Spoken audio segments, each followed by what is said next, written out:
নমস্কার। আজকে স্বামী প্রেমানন্দ মহারাজের পূর্ণ জন্মতিথি। সেই তিথিতে সকলকে বিশেষ স্বাগত। শুদ্ধং শান্তং পরমং দেবং দেব বিগ্রহ রূপিণম প্রেমানন্দ সদা ধেয়াৎ অমলানন্দ সুন্দরম। আজকে বাবুরাম মহারাজের 164তম জন্মতিথি, যার নাম স্বামী প্রেমানন্দ মহারাজ। তিনি এই 10ই ডিসেম্বর 1861 সালে আটপুরে জন্মগ্রহণ করেছিলেন। তারাপদ ঘোষ আর মাতঙ্গিনী দেবী তাদের সন্তান হিসেবে জন্মগ্রহণ করেছিলেন।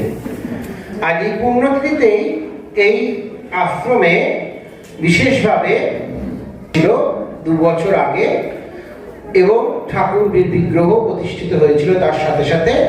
তো আজকে খুব পূর্ণ দিন। সেই দিনে আবার আজকে সেই দিনের এই যে দিনটি, সেই দিনের 3য় বর্ষ। সেই জন্য কি করা হচ্ছে, ঠাকুরকে আবার সেই দিনকে যেমন পুজো করা হয়েছিল, আজকেও তাই ঠাকুরকে বিশেষভাবে পুজো করা হলো। এই হচ্ছে বিশেষত্ব। তার সাথে সাথে নতুন সাধুনিবাস যে, সেটিরও বিশেষভাবে একটি ভিত্তিপ্রস্তর স্থাপন বা ভিত পুজো বা নতুন গৃহারম্ভের কর্ম, সেটিও হলো। এই পূর্ণ দিনে দুটি কিন্তু বিশেষভাবে সম্ভব হয়েছে, আজকে করা হয়েছে। এবং এই জন্য বিশেষভাবে এখানে আশ্রম কর্তৃপক্ষ যারা আছেন, আশ্রমের সম্পাদক মহাশয়, তার সাথে সাথে সভাপতি মহাশয়, সহসভাপতি মহাশয় যারা আছেন, তাদের বিশেষভাবে আমার কৃতজ্ঞ শুভেচ্ছা নমস্কার আদি জানাচ্ছি। এখানে বক্তৃতা করে গেলেন কিছুক্ষণ আগেই পিয়াসী সেন মহাশয়া। তাকে আমি অনেকদিন আগে থেকেই চিনি, খুব ভালো মা সম্বন্ধে বলেন। তা আজকে আপনারাও খুব সুন্দরভাবে শুনেছেন মায়ের সম্বন্ধে কথা।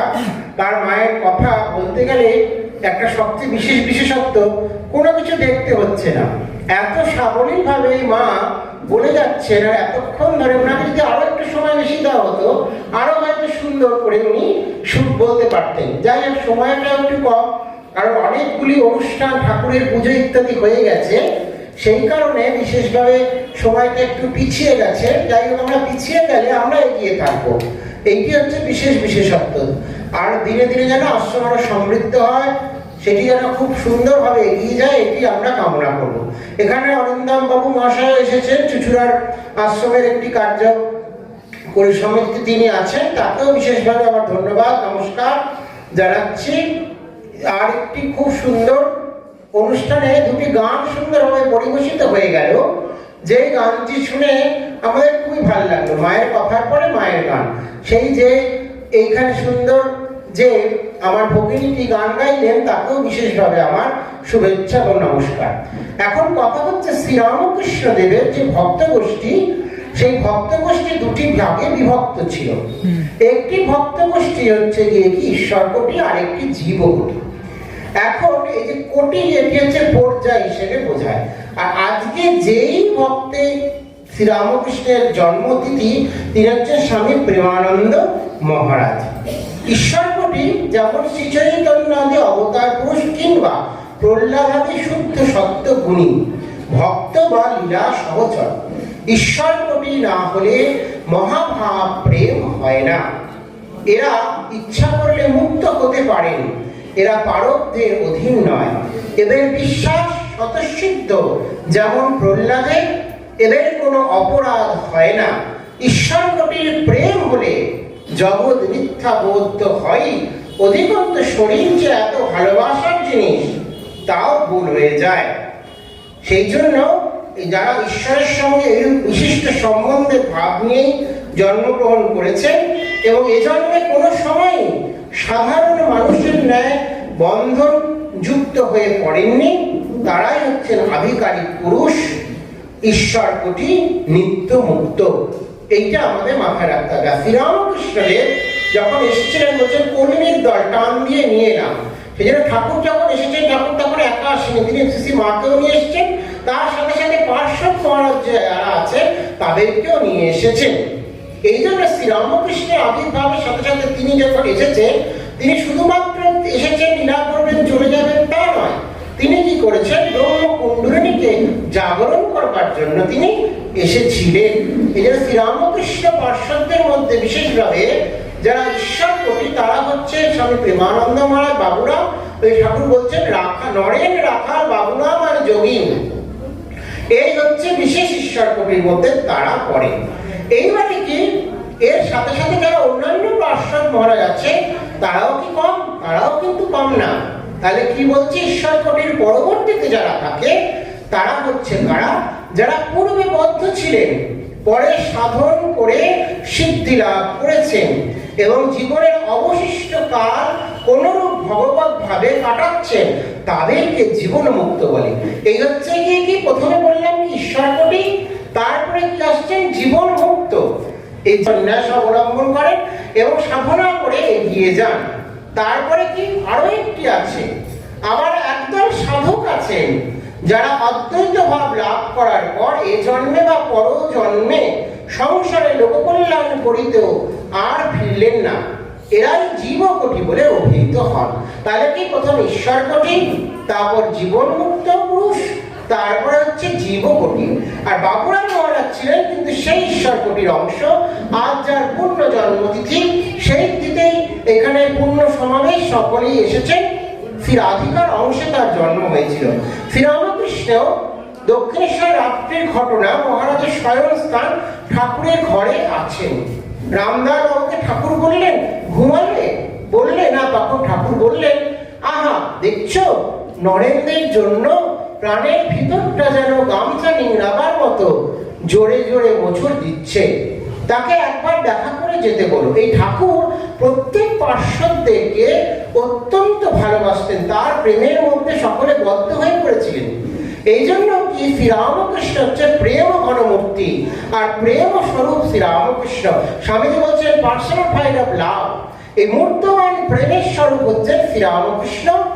এই জন্য ঠিক এই শ্রীরামকৃষ্ণদেবের আবার প্রিয় ছিলেন কি এই বাবুরাম মহারাজ। এই বাবুরাম মহারাজ ছিলেন শুদ্ধ সত্য গুণের আধার আর সাক্ষাৎ সেই নারায়ণ অংশ থেকে তিনিও এসেছিলেন। এই জন্য বিশেষভাবে ঠাকুর বলতেন ও আমার দরদি। ঠাকুরের কাছে যারাই যেতেন তাদের কাছে তিনি প্রসাদ দিতেন, পান খেতে বলতেন। আবার যে বলবে পান খাচ্ছে না তবে তামাক, তাকে বলে তামাক খাবে। এইটি হচ্ছে শ্রীরামকৃষ্ণের ভালোবাসা। আর এই ভালোবাসাটিকে নিয়ে ঠিক ভাবে বিশেষভাবে এই বাবুরাম মহারাজেরও সৃষ্টি হয়েছিল। তাই জন্য কি ভালোবেসে দুনিয়াকে আপন করে নিতে হবে, সাধুদের কাছে এসে মানুষ শান্তি পাবে। এইটি হচ্ছে বিশেষত্ব বাবুরাম মহারাজের জীবনে দেখতে পাওয়া গেছে। তিনি প্রত্যেকটা ব্রহ্মচারীর ক্ষেত্রে কাজ করতেন, তাদেরকে শেখাতেন, তাদেরকে বারবার তিনি বলতেন যে দেখো কি করে কাজ করবে, কি করে কি করবে। বাবুরাম মহারাজের মা ছিল মাতঙ্গিনী দেবী, তিনি ঠাকুরের কাছে বাবুরাম মহারাজকে দিয়ে দিয়েছিলেন, কিন্তু বড় প্রার্থনা করে নিয়েছিল দেখো আমার যেন পুত্র শোক কন্যা শোক না হয়। এইটি ঠাকুরের কাছে প্রার্থনা করেছিলেন। আবার ঠাকুরকে তিনি বলছেন যে বাবুরাম মহারাজকে তো দিয়ে দিলেন, তখন কি হবে আমার ভাব সমাধি করে দিতে হবে। বাবুরাম মহারাজ একদিন খুব ঠাকুরের কাছে তিনি বলছেন আমাকে ভাব সমাধি দিতে হবে। তখন ঠাকুর তাকে বলছেন বাবুরামের ভাব হবে না, জ্ঞান হবে। এইটি হচ্ছে বিশেষত্ব। চৈতন্য লীলায় দেখতে গেছেন ঠাকুরকে ধরবে কে? সেই একমাত্র শুদ্ধ সত্য বাবুরাম মহারাজ, তিনি ঠাকুরকে ধরছেন। তিনি ধরে কি করছেন? ঠাকুরকে নিয়ে যাচ্ছেন। ঠাকুর সবাই ঠাকুরকে ধরতে পারতো না, সেই একমাত্র সেই বাবুরাম মহারাজ তিনি ঠাকুরকে কি করতেন? ধরতে পেতেন। এই হচ্ছে ব্যাপার। আর রাধারানী সেই যে বর্ষণায় যখন গেছেন বাবুরাম মহারাজ, তখন সেখানে প্রত্যেকে যত গোপিনী সঙ্গত তারা করে, বৃন্দাবনে যারা থাকে তারা সকলেই গোপিনী। সেখানে যত মায়েরা আছে প্রত্যেকে গোপিনী, যে কারণ কি গোপিনীরা সেখানে ছিল। আর এইবারে এসেছে বড় গোপিনী, তিনি হচ্ছেন সেই বাবুরাম মহারাজ স্বামী প্রেমানন্দ। যখনই গেছেন প্রত্যেকে তাকে প্রণাম করছেন। আরেকটি বিশেষ ঘটনা, একবার পুরীতে বাবুরাম মহারাজ গেছেন, তখন তিনি দেখছেন মন্দিরের কাছে খ্রিস্টান মিশনারিরা যিশুর হয়ে খুব প্রচার করছেন। বাবুরাম মহারাজ কি করলেন? সেখানে গিয়ে হরিবোল হরিবোল হরিবোল করতে শুরু করলেন। যেই হরিবোল করতে শুরু করেছে তখন আরো সবাই মিলে তারাও হরিবোল হরিবোল করতে শুরু করে দিল। যেই করতে শুরু করলো তখন স্বাভাবিকভাবে খ্রিস্টান মিশনারিদের যে প্রচার চলছিল সেই প্রচারটা কিন্তু সম্পূর্ণভাবে ভেঙে গেল। এইটি হচ্ছে বিশেষভাবে আমরা দেখতে পাবো, তার জীবনে দেখতে পাবো। কিন্তু পরক্ষণে শ্রীরামকৃষ্ণের তাকে স্বপ্ন দিয়ে বললেন, আরে ওরা যে আমার কথাই বলছিলেন, তুই কেন ওদের সভা ভঙ্গ করলি? এই হচ্ছে শ্রীরামকৃষ্ণের মহনত্ব। এবং তখন পরবর্তীতে বাবুরাম মহারাজ কি করেছেন, বাবুরাম মহারাজ ধীরে ধীরে গিয়ে প্রত্যেকে খোঁজ করছেন কোথায় সেই যারা আছে, তারা ধর্ম প্রচারক ছিল, তারাদের প্রচারটা বাবুরাম মহারাজ কে করছে খোঁজ নিলেন এবং সেখানে গিয়ে তিনি ক্ষমা চাইলেন। আজকে মায়ের কথা দিয়ে শুরু হয়েছে, আর বাবুরাম মহারাজের সাথে মায়ের যে সম্পর্ক সেটা অত্যন্ত গভীর থেকে গভীরতর ছিল। বাবুরাম মহারাজ মালদায় যাচ্ছেন, বাংলাদেশে যাচ্ছেন, শ্রী মায়ের কাছে গিয়ে প্রার্থনা করছেন, মা আমি যাই। তখন মা তাকে বলছে, হ্যাঁ বাবা যেও। প্রথমে মা রাজি হচ্ছেন না, তারপরে আবার তাকে আশীর্বাদ করছেন, হ্যাঁ বাবা তুমি যাও। এই হচ্ছে মায়ের সাথে বাবুরাম মহারাজের বিশেষ সম্পর্ক। স্বামীজি বলছেন, বাবুরাম মহারাজ দুর্গা পুজো নিয়ে খুব ব্যস্ত। স্বামী বাবুরাম মহারাজকে বলছে, আরে তুই জ্যান্ত দুর্গা ফেলে এই প্রতিমা দুর্গাকে কি তুই কি করছিস, পুজো করতে যাচ্ছিস? এই মা তো স্বয়ংই রয়েছেন, এটি তো স্বয়ং সেই মায়ের কৃপা। তারপরে কি মা বাবুরাম মহারাজ তো চলে গেছে, যখন শরীর চলে গেছে তখন বলছে, দেখো মঠের শক্তি ভক্তি যুক্তি সব আমার বাবুরাম রূপ ধরে মঠের গঙ্গা তীর আলো করে বেড়াতো। হায় ঠাকুর তাকেও নিয়ে গেল। এই হচ্ছে বিশেষ প্রার্থনা, যে প্রার্থনাতে আমরা দেখতে পাবো একটি পত্র। বাবুরাম মহারাজ তিনি একটি পত্র লিখছেন, সেই পত্রটিকে পড়লে পরে বাবুরাম মহারাজের সাথে মায়ের যে সম্পর্ক সেটি আমরা খুব ভালো মতো বুঝতে পারবো। শ্রী মাকে কে বুঝেছে, কে বুঝতে পারে? তোমরা সীতা, সাবিত্রী, বিষ্ণুপ্রিয়া, শ্রীমতী, রাধারানী এদের কথা শুনেছ। মা যে এদের যে কত উঁচুতে বসে আছেন, ঐশ্বর্যের লেশ নাই, ঠাকুরের বরং বিদ্যার ঐশ্বর্য ছিল। তার ভাবাবেশে সমাধি এসব আমরা জন্মে দেখেছি, কত দেখেছি, কিন্তু মার তার বিদ্যার ঐশ্বর্য পর্যন্ত লুপ্ত।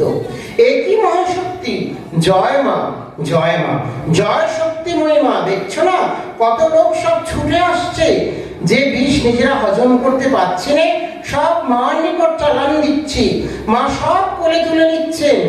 অনন্ত শক্তি, অপার করুণা, জয় মা। আমাদের কথা আর কি বলছি, স্বয়ং ঠাকুরকেও এটি করতে দেখিনি। তিনিও কত বাজিয়ে বাছাই করে লোক নিতেন। কেশব সেনকে বলে দিলেন, কেশব তুমি যেমন তেমন গরু গোয়ালে ঢুকাও, তাই কি এত গন্ডগোল? ঠাকুর কত পরখ করে নিতেন। স্বামীজিকে কত করে দেখেছিলেন, চোখ, মুখ, হাত পা, প্রস্রাবের ধার কোন দিকে পড়ে তা পর্যন্ত কত রকম পরীক্ষায় জানতেন। এত করে দেখে তবে তিনি কাউকে স্থান দিতেন। দেখেছি কেউ হয়তো কিছু খাবার নিয়ে ঠাকুরের ঘরের পানে আসছে, দূর থেকেই ঠাকুর বলছেন, দেখলাম খাবার তো নয়, যেন খানিকটা ময়লা নিয়ে আসছে। বিষয়ী গন্ধ সইতে পারতেন না। আর এখানে মার এখানে কি দেখছি, অদ্ভুত অদ্ভুত, সকলকে আশ্রয় দিচ্ছেন, সকলেরই দ্রব্য খাচ্ছেন, আর সব হজম হয়ে যাচ্ছে। মা মা, জয় মা। এইটি হচ্ছে সেই মায়ের কৃপা তিনি পেয়েছিলেন। সেই জন্যেই বাবুরাম মহারাজের যে প্রেম স্বরূপ প্রেমানন্দ তার নাম। একবার কি হয়েছে, একটি ফকির সাধু এসেছেন, তার নানা রকম যে পোশাক তিনি পরে এসেছেন এবং সেই তাকে তিনি কি করছেন, যত্ন করে তিনি খাওয়াচ্ছেন। আবার একটি মঠে প্রসাদ পরিবেশন হচ্ছে, সেখানে সবাই একজন প্রসাদ দিচ্ছে, আর একটি দিকে কিছু গ্রামের লোক, দরিদ্র মানুষ সেখানেও তারাও প্রসাদ পেতে এসেছে। যে প্রসাদ দিচ্ছিল তিনি কিছুটা দিয়ে আবার আরেক বারবার যারা একটু দরিদ্র গ্রাম থেকে এসেছে, হয়তো তারা অভুক্ত ছিল, সে হয়তো জানে না যে প্রসাদ দিচ্ছে, সে কি করছে সেখানে প্রসাদ দিচ্ছে না, দিকে তারা প্রসাদ দাও করে খুব চেঁচাচ্ছে। তখন বাবুরাম মহারাজ নিজে গেছে দেখতে, দেখি কি বলছে, দেখি কি হলো ভাই, কি হয়েছে বলো তো আমায়। তখন দেখছে যে এই যে প্রসাদ দিচ্ছে সেখানে তারা এরকম চাইছে। তখন বাবুরাম মহারাজ নিজে গিয়ে বালতি করে করে বেশি বেশি করে প্রসাদ দিতে তাদের বলছে, প্রত্যেককে তিনি প্রসাদ দিচ্ছেন। আর ভাবছেন হয়তো এরা খেয়ে আসেনি, এরা হয়তো খুব অভুক্ত ছিল, সেই জন্যই তো তারা এরা প্রসাদ দিচ্ছেন। তখন যে দিচ্ছিল তাকে বললে, যে যতটা চাইবে, যত পারবে, ঠাকুরের প্রসাদ তো পেট পুরে হবে, অসুবিধা কি আছে, তুমি দাও। এই রকম বলছেন, তখন বাবুরাম মহারাজের চোখ দিয়ে অশ্রু ঝরছে। এই তিনি সন্ন্যাসী, প্রেমিক সন্ন্যাসী, যিনি কি করছেন, এই তার দেখছেন আর চোখ দিয়ে তার জল ঝরে পড়ছে। তাই জন্য বিশেষভাবে এই মায়ের স্বরূপ তার মধ্যে ছিল, তিনি রাধিকার ভাবে তার জন্ম হয়েছিল। এমনি মহামায়ার মায়া, যার মায়া রেখেছে কুহক করে, ব্রহ্মা বিষ্ণু অচৈতন্য জীবে কি জানিতে পারে, বিল করে ঘুনি পাতে মিন প্রবেশ করে তাতে, গতায়াতের পথ আছে তবু মিন পালাতে পারে, গুটি পোকা নয় গুটি করে পালালেও পালাতে পারে, মহামায়ার বদ্ধ গুটি আপনার নালে আপনি মরে। মহামায়ার জলে আমরা সবাই জড়িত হয়ে থাকি। এই জন্য আমরা যারা ভগবত ভক্ত তাদেরকে বুঝতে পারি না। এরকম আরেকটি ঘটনা, ভরতমা ঠাকুরের ভোগ দিতে গেছেন, ঠাকুরের ভোগের দিতে গিয়ে দেখছেন সন্দেশ নেই, কি করব, মন্দির খুলে সন্দেশ দিতে হবে 3টের সময়। এবারে বসে আছেন, বাবুরাম মহারাজ গিয়ে বলছে, কি হলো ঠাকুর কাছে কি দেবো, কিছু তো নেই, কি দিতে পারি, কি করব, এরকম ভাবছে। তখন বলতে বলতে কি হচ্ছে, শরৎ বাবুরাম মহারাজ নিশ্চুপ হয়ে বসে আছেন। হঠাৎ করে দেখছেন বেলুড় মঠের গঙ্গার ওপার থেকে একটি নৌকা ছুটে আসছে। নৌকা এলো, পাড়ে ঢুকলো, আর দেখছেন একজন যে সন্দেশের ব্যবসায়ী, তিনি নৌকা ভর্তি সন্দেশ পাঠিয়েছেন। অল্প সন্দেশ নেই বলে ভরত মহারাজ যে বসেছিলেন, ঠাকুরকে কি দেব এই চিন্তা করছিলেন। কিন্তু পরক্ষণে যখন এক নৌকা সন্দেশ সেখানে এসে গেল, তখন বুঝতে পারলেন ঠাকুর তার নিজের ইচ্ছা, নিজের কাজ তিনি নিজেই করে নেন। স্বামীজির সাথে বাবুরাম মহারাজের সম্পর্ক খুব নিবিড় ছিল। এই স্বামীজি যে জীব সেবা করেছেন, শিব জ্ঞানে জীব সেবা আত্মমোক্ষার্থম জগৎহিতায় আছো, এইটি হচ্ছে এবারে কি স্বামীজির বিশেষ ব্রত, আর সেটি বাবুরাম মহারাজ সম্পূর্ণভাবে পালন করেছে। স্বামীজি বলছেন, পূর্ববঙ্গ তোর জন্য রইল। এই জন্য বাবুরাম মহারাজ কি করেছেন, যখন পূর্ববঙ্গে গেছেন তিনি সম্পূর্ণভাবে শ্রীরামকৃষ্ণ ভাবকে তিনি প্রচার করেছেন।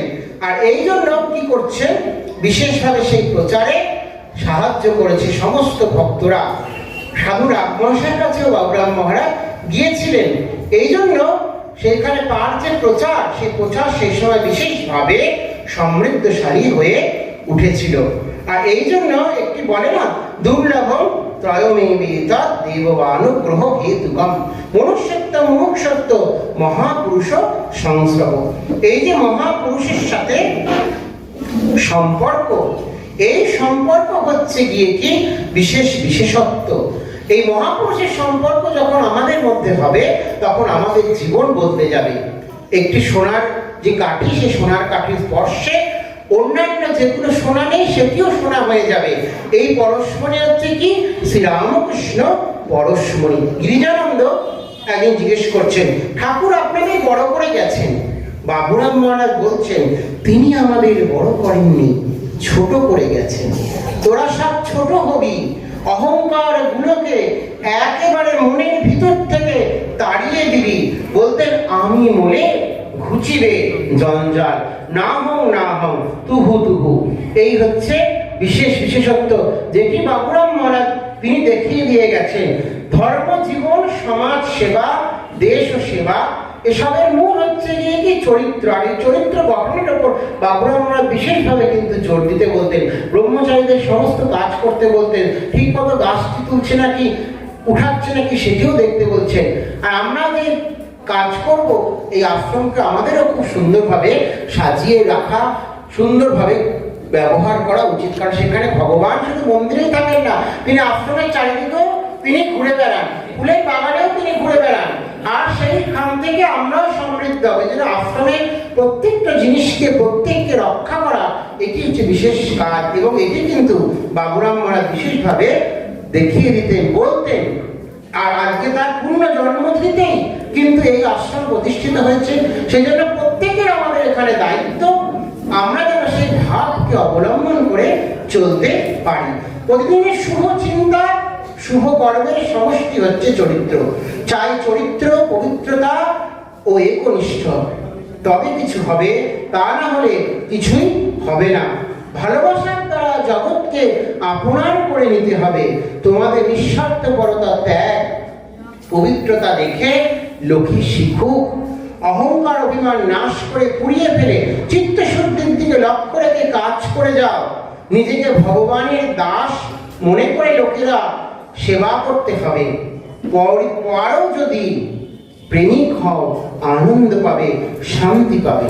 এই যে আমরা আসি, এখন আমরা অনেকে রামকৃষ্ণ মিশনের দীক্ষা নিয়েছি, ভক্ত হয়েছি, আমরা কখনো কখনো মনে করি এইটা আমাদের একটা স্ট্যাটাস। আর অন্যান্য যারা সম্প্রদায়, যারা লোক আছে, তাদেরকে বলি আমি রামকৃষ্ণ মিশনে দীক্ষিত রে। এইটি ভাবলে কিন্তু চলবে না। আমাদের নিজেদেরকে যে কিভাবে চিত্ত শুদ্ধ করে এগিয়ে যেতে হবে, এই বাবুরাম মহারাজই কিন্তু সেটি দেখুন বলে দিয়েছে। এই জন্য বিশেষভাবে এই যে তার যে জীবন, এই জীবনটাকে আমাদের লক্ষ্য রাখতে হবে, তবেই আমরা ঠিক মতো চলতে পারবো। এই দোষ গুণ নিয়ে মানুষের কিন্তু চলা, কিন্তু কখনো কারো দোষটা দেখবো না, গুণটি দেখবো। এইটি আমাদের মনে রাখতে হবে। ভালোবাসায় যে অনন্ত জীবন, অমরত্ব লাভ হয়। এই ভালোবাসা, এই নিষ্কাম নিঃস্বার্থ ভালোবাসা অমূল্য ধন, পরম ধর্ম। এইটিকে মনে করে আমাদের চলতে হবে। এইটি যদি মনে করে আমরা চলতে পারি, তবে আমাদের জীবন সুন্দর হয়ে উঠবে। আর বাবুরাম মহারাজের সেই কথা বলতে বলতেই শেষ করবো। একটি খুব সুন্দর আছে সঙ্গীত, যেটি খুব সুন্দরভাবে বাবুরাম মহারাজের জীবনের সাথে বিশেষভাবে মিলে যায়। প্রেমিক লোকের স্বভাব স্বতন্ত্র, ও তার থাকে না ভয় আত্মপর। প্রেমিক এমনি রত্নধর, কিছু নাই তার মতন।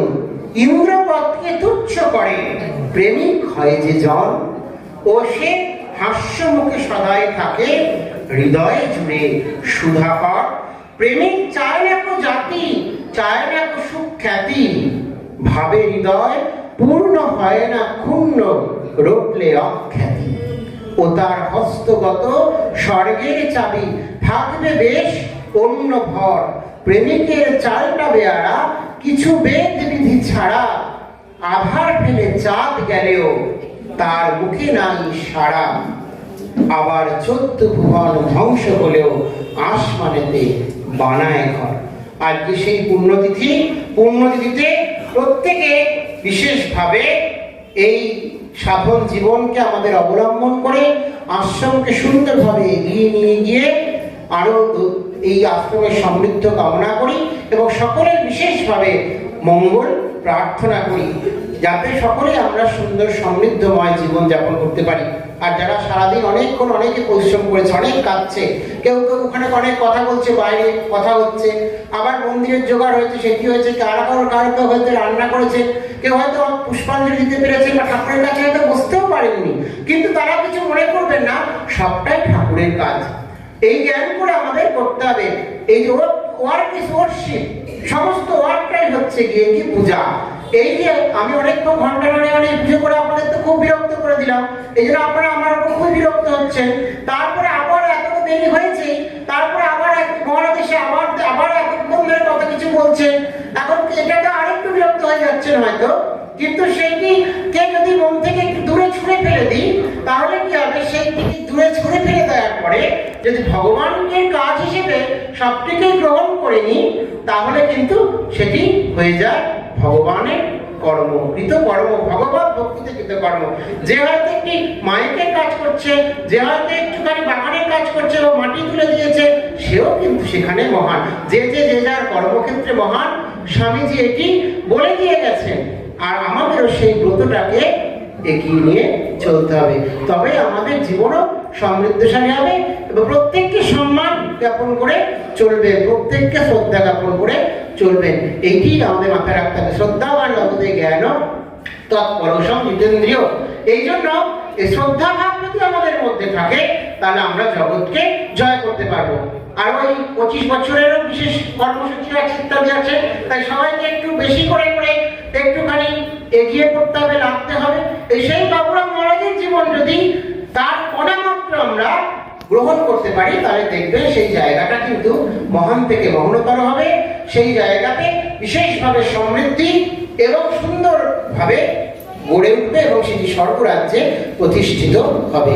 এটি প্রার্থনা করি। সকলের মঙ্গল হোক। সর্বে ভবন্তু সুখিনা, সর্বে সন্তু নিরাময়া, সর্বে ভদ্রাণি পশ্যন্তু, মা কশ্চিৎ দুঃখসমাগ ভবেৎ। ওম শান্তি শান্তি শান্তি। সকলের মঙ্গল হোক, এটি প্রার্থনা করি।